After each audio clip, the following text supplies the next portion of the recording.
The staff's left. Remember, Egypt borders Libya and Israel and is considered America's most important Arab ally. And now, no one's even running it. It certainly is extraordinary to watch, a moment of great celebration. The military has ousted the government.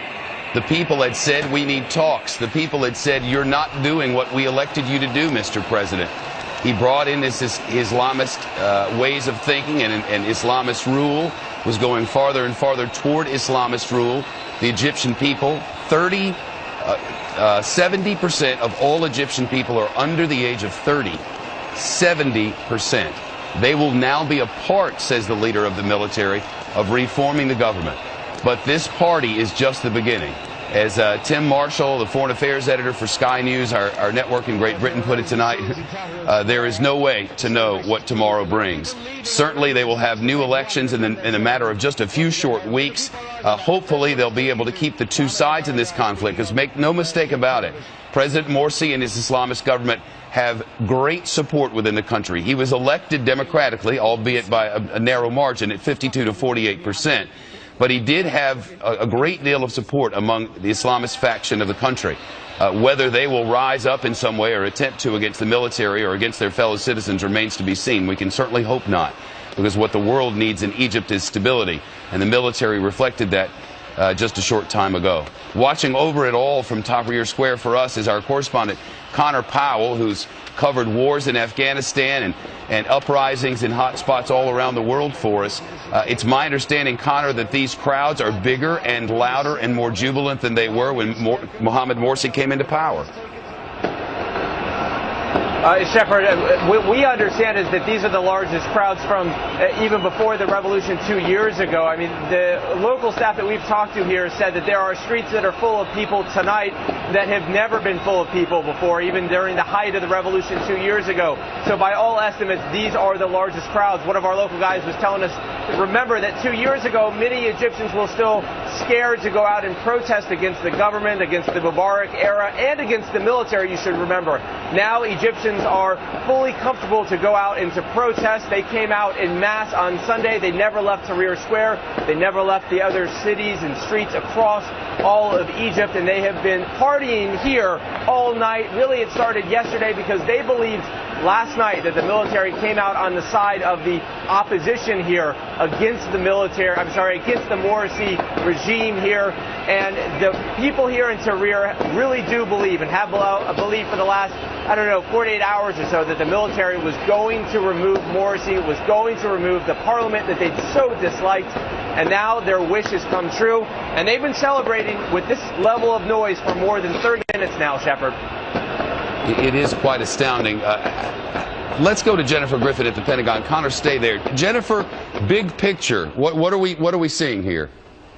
Well, Shep, what we're seeing is, in essence, it is a military coup that took place, but it is a military coup, as you heard our Sky counterparts talking about on the ground there. It is a coup with a transition. Now, what we know that the Pentagon has been in daily discussions with the heads of the Army, the Defense Chief Al-Sisi, who we just heard from. They have been very reluctant to talk about what message they were giving to the military. They didn't want to be seen. The U.S. does not want to have been seen as having had any part in this coup. But I'm also told by sources that the Pentagon and Pentagon officials did not tell the Army not to carry out this coup, not to push President Morsi out, because in essence it was very clear when you have 30 million people in the streets that that is also a democratic process. So what you are seeing here is the Army trying to keep some kind of peace and keep this thing from boiling over into violence by appointing this new interim president and getting to elections as quickly as possible. The military in Egypt does not want to rule Egypt. They saw how martial law went for 16 months. It was a disaster. There were large crowds that overthrew the Egyptian military, in essence, when they were mismanaging things for 16 months. The military in Egypt, however, is the only institution that is seen as viable at this point. And we've seen some reports from Israel, among other places, suggesting that Israeli leaders are also pleased that the Egyptian military took this step. They never were comfortable with President Morsi and the Muslim Brotherhood being in charge of Egypt. I've also heard from sources here in Washington that the Saudi Arabian government is very pleased that this has taken place. They obviously will not be pleased if the military holds on to power or if a civil war erupts. But this was the only option at this point in time, according to U.S. officials that I have spoken to and from reports from the region from Israel and Saudi Arabia. The liberal leader, Mohammed al-Baradei, from whom we heard so much before the 2011 uprising happened, he has just said, and I quote, "The 2011 revolution has been relaunched." In other words, the Arab Spring of 2011 is now the Arab Summer of 2013. The roadmap meets the demands for early presidential votes. Again, this from al-Baradei. Jennifer, this is all well and good, and it's great to see democracy's non-democracy division come in to do its work. But the truth is, with this sort of thing, you never know what you're going to get, and it is certainly possible, given the numbers and the population spreads there, that someone else from the Muslim Brotherhood could take that throne again.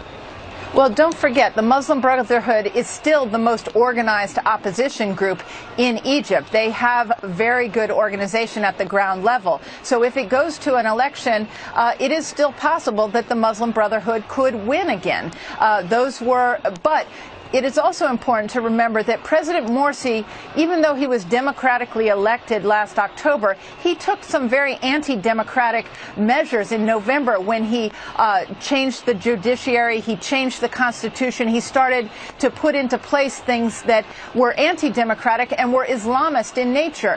And essentially what you're seeing right now, Shep, is Egyptian people saying that they do not want Sharia law, they do not want the Muslim Brotherhood changing the Constitution. If the Muslim Brotherhood wants a seat at the table and to be the president or part of the parliament, then they have to remain democratic and not try and force their own version of democracy, if you will, and Sharia law down the Egyptian people's throats. Jennifer, as our viewers may realize, we're cycling through. We have a number of cameras with the help of Sky News and ours all across Egypt, and this is a pro-Mohammed Morsi, a pro-Morsi group that has gathered more than 300,000, it's my understanding, in Cairo. There seems to be calm now. Are there concerns there or anywhere that some of those who were on the side of the president might turn this into something violent? I think there's always concern when you have this size of crowds and you have competing crowds, and they are equally big from what we're hearing from our reporters on the ground.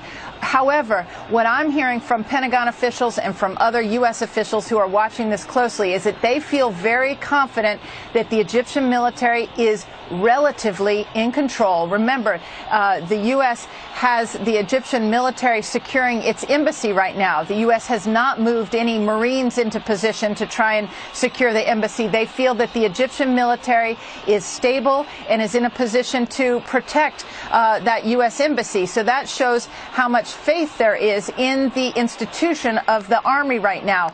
The Army had moved its tanks in and around those areas where the Muslim Brotherhood supporters and the pro-Morsi supporters were gathered. The reason you're seeing calm there is that, in essence, they are surrounded by the military. The military is not going to let them sort of go and start connecting with these anti-Morsi demonstrators. So again, the next few hours are going to be crucial. It's not clear anytime you have these kind of crowds how things will go. But right now, this was the only option in terms of, from the point of view of many here in Washington who were watching this, they felt that with that many protesters in the streets demanding that the president leave, that some sort of democratic transition had to take place, and the Army was best situated to usher that through. Jennifer, thanks. Our folks on the ground there from both Sky News and Fox News are telling us that these two groups, the pro-Morsi group and the anti-Morsi group, which were their rallies were about a half-mile apart, have now come to within just a few blocks of each other. The military leaders, who are now, in essence, in charge of the government, tell us that the state police will go in and act if violence comes. But it's almost as if two groups of rival schools are coming together, and they're coming together and meeting on a street, and the fear is that violence will break out just sort of haphazardly there on the streets. Egypt's leading Muslim and Christian clerics backed this army-sponsored roadmap which suspends the Constitution and calls for early presidential and parliamentary elections. They are screaming in the streets and lasering the helicopters above. Jonathan Hunt, who's worked in that region, it is an extraordinary thing to see. Absolutely extraordinary, Shep. It's no doubt that we are witnessing and have witnessed here a military coup. It's a bloodless coup, but a bloodless coup for now. And the great concern tonight is what the Muslim Brotherhood leadership tells its supporters to do next. The military general who we heard making the announcement, General Abdel Fattah al-Sisi, has said the military will deal, quote, decisively with anybody who perpetrates any sort of violent act. So if the Muslim Brotherhood sends its supporters onto the street with orders to attack its opponents, then the military is in the middle. The military will have to referee this. And as I say, it's a bloodless coup, but the best you can say right now is that it is a bloodless coup for now. These are difficult, difficult hours ahead for the Egyptian people. The Muslim Brotherhood must know that if they play right here, once the elections come along in a matter of a couple of weeks,